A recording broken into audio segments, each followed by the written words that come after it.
I'm Ken Johnson. I'm the Vice Chair of the Upper Achontour Regeneration Group. I've been kind of semi-leading on the project to achieve a community hub for Upper Achontour. You take all the other communities like Inverloch, he's got the Bracksay, Corpack has the Kilmallie Hall, Pool's got the community centre, but we're one of the few communities that don't have its own dedicated community centre. There's 2,000 or 3,000 people here, even places as small as Roybridge and Speenbridge and Kintallen and Lochaber have their own dedicated community centre, but we don't.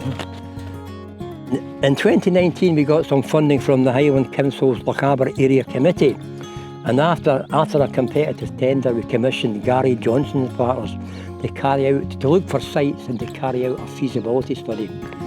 And they identified the site that we've just looked at.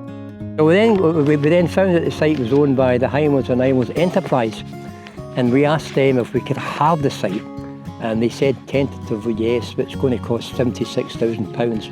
So we're currently working with the Scottish Land Fund to raise funding for that. So we went for a pre-app on the site here, and it came back favourable. So we've got a feasibility study that indicates it's a good site in terms of services, water, drainage, electricity and so forth. We've got a favourable response from the Council's planning department. If our application came in, they would support it.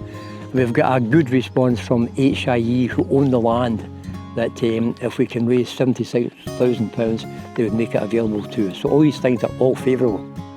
What we need to do now is to recruit about a dozen people to be on our board of management to get involved in achieving this.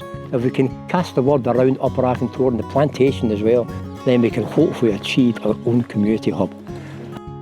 I think anyone that really wants to be involved in their community, I think if they own the community, then they certainly contribute to it. If you could consider joining our board, maybe do it experimentally and see what you think.